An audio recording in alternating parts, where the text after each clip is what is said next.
Ces derniers temps, PES avait pas mal rattrapé son retard en faisant régulièrement des efforts, surtout sur son gameplay, là où FIFA se repose peut-être un petit peu trop sur ses lauriers. Et alors que Konami avait clairement mieux géré ces derniers épisodes, l'équilibre risque d'être quelque peu brisé cette année puisque PES 2022 va revoir fondamentalement sa recette. On a eu les premières infos, donc je vous partage tout ça dans ce nouvel AG Summer.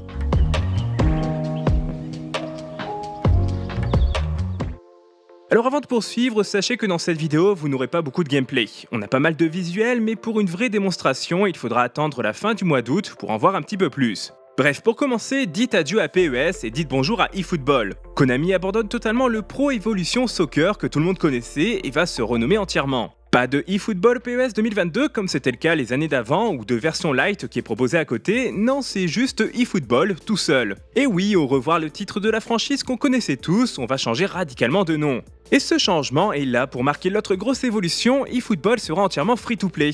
Oui, PES devient gratuit au téléchargement. On ne sait pas encore exactement comment ça va se passer pour les achats in-game, mais on sait déjà que d'autres modes de jeu seront vendus plus tard sous la forme de DLC optionnels. Voyez cela comme un épisode où vous ne prenez que les contenus qui vous intéressent. Bien sûr, faut surtout espérer qu'il n'y ait pas d'éléments trop pay to win dans certains modes en ligne. Mais en l'état, la formule est la même, on reste sur un jeu de football avec les mécaniques et les particularités que les joueurs de PES connaissent. Et hormis le modèle économique et le changement de nom, la grande évolution de cet épisode est l'amélioration du moteur graphique. eFootball a été entièrement reconstruit sous l'Unreal Engine 4 avec un moteur personnalisé et va donc dire adieu au Fox Engine. Ça a permis de retravailler en profondeur le système d'animation.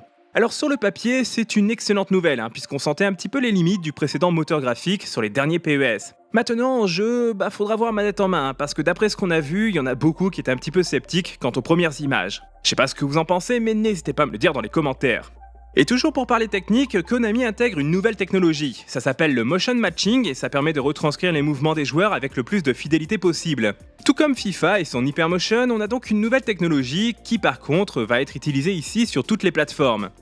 Et information importante, eFootball sera uniquement disponible en version numérique. Alors avec son modèle free-to-play, il fallait s'attendre à ce qu'il disparaisse de nos magasins, mais c'est maintenant confirmé. Alors oui, on peut imaginer que des packs vont arriver ensuite en boutique avec des bonus ou des DLC, un petit peu à la manière de Fortnite, mais pour l'instant, c'est un jeu qui ne peut être téléchargé qu'à travers les PlayStation Store, Xbox Live, etc. Donc oui, si on pourra jouer en local au lancement, il faudra tout de même télécharger le jeu. Maintenant, pour connaître toutes les nouveautés, il va falloir encore patienter. Konami nous donne rendez-vous à la fin du mois d'août pour découvrir du gameplay et les différents modes en ligne. D'ici là, on a cependant une feuille de route et on sait qu'au lancement, on va avoir des matchs en local avec les 9 clubs que vous pouvez voir actuellement à l'écran comme la Juve, le Bayern ou encore le FC Barcelone. Il y aura aussi la possibilité de jouer entre les générations, donc entre PlayStation 4 et PlayStation 5 d'un côté et entre Xbox One et Xbox Series X de l'autre côté. Et puis quelques semaines plus tard, il y aura le matchmaking entre toutes les consoles et PC, un Battle Pass qui va être intégré et qui s'appellera le Match Pass, ainsi que 2 nouveaux modes de jeu qui seront probablement payants. Ou pas d'ailleurs, on ne sait pas encore s'ils vont être gratuits ou payants. Le premier va nous permettre de construire notre propre équipe en faisant l'acquisition de joueurs, et l'autre sera un mode ligue en ligne pour jouer dans une ligue compétitive mondiale. Par contre, le mode My Club n'a pas encore été mentionné, et pour la Master League, ça a été évoqué un petit peu après. Konami a déclaré que les modes qui vont être hors ligne, tels que la Master League justement, seront en tant que DLC qui vont être vendus à côté.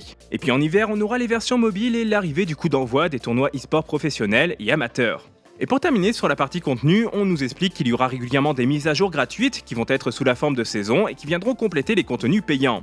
Alors il y a pas mal de flou, mais on peut imaginer qu'il y aura une partie gratuite avec une actualisation des joueurs et des performances, et qu'à côté il y aura des modes payants que l'on pourra prendre ou pas et qui seront aussi mis à jour au fil des années. Et pour finir, sachez que les ambassadeurs seront Lionel Messi et Neymar Jr. Et on a Gérard Piqué et Andrés Iniesta qui ont aidé sur le développement en tant que conseillers pour respectivement le gameplay défensif et le gameplay offensif. Voilà, pour l'instant, c'est tout ce que l'on sait sur ce PES 2022 qu'il faut désormais appeler eFootball. Il sera disponible cet automne, sans date de sortie pour l'instant, il arrivera sur PC, PlayStation 4, PlayStation 5, Xbox One, Xbox Series XS. Comme toujours, il y aura des versions mobiles sur iOS et Android, mais ce sera déployé un petit peu après.